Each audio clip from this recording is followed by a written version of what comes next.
Hi, my name is Gerhard Gschwandtner and welcome to Selling Power TV. Today we have the pleasure of speaking with Nick Kane. He is managing partner with the Janek Performance Group. Welcome, Nick. Thank you, Gerhard. Nice to be here.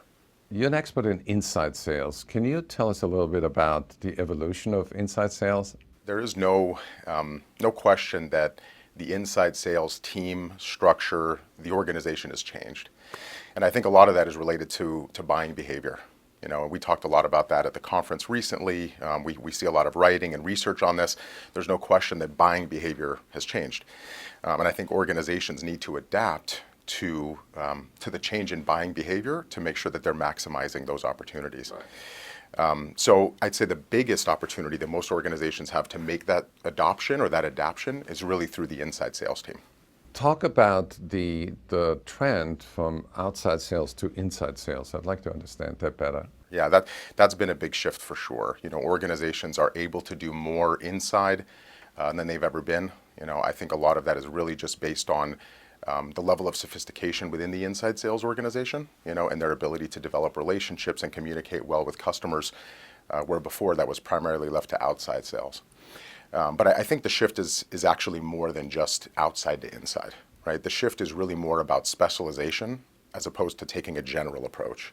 And let me tell you what I mean by that. You know, what we see primarily is organizations that are more sophisticated, the best in class, are taking more of a specialized role because of the types of leads they're receiving, right? Buyers are doing more research. You know, we've talked about this at length, right, Gerhard? I mean, you hear this from most of the marketplace. Right.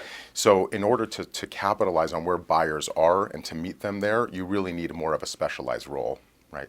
In the past, it was a much more of a generalist way of doing things. Right. Inside sales did everything. Sales support, they worked small deals, they provided a lot of different support to the outside sales, but they weren't really specialized.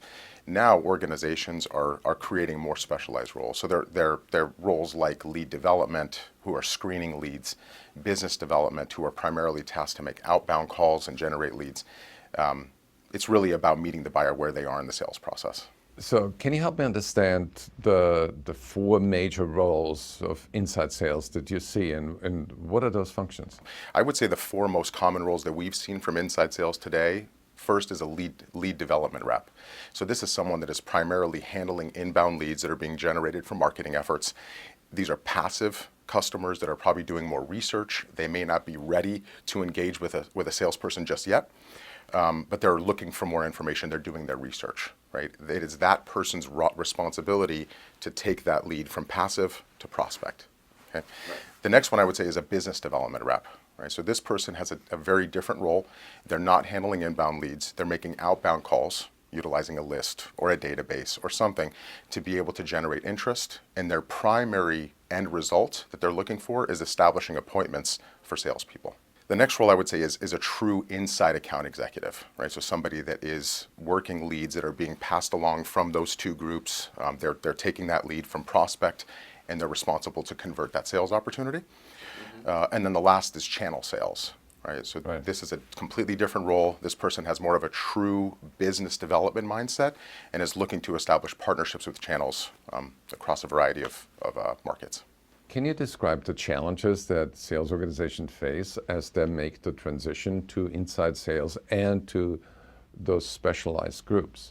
I think the first thing an organization needs to look at is the talent, right? You have these different roles. You've established what the structure should be. Now, do you have the right talent in the right places? You know, a lot of organizations make the assumption that they can just sort of move the people out to different roles, make them more specialized, and it's going to work. And that's not always the case. I think the first thing they need to do is take a step back and really assess who is the right person for the role. And then once that's established, do they have the skills to be able to most effectively do that role? Right? Because those skills are very different. Somebody that's making outbound calls is going to require a slightly different skill set than somebody that is establishing channel partnerships, as an example. So I think it's important first to determine, do you have the right people in the right roles? And then second, provide them with the support they need to sell most effectively. Well, thank you, Nick. For anybody who'd like to know more, go to janek.com.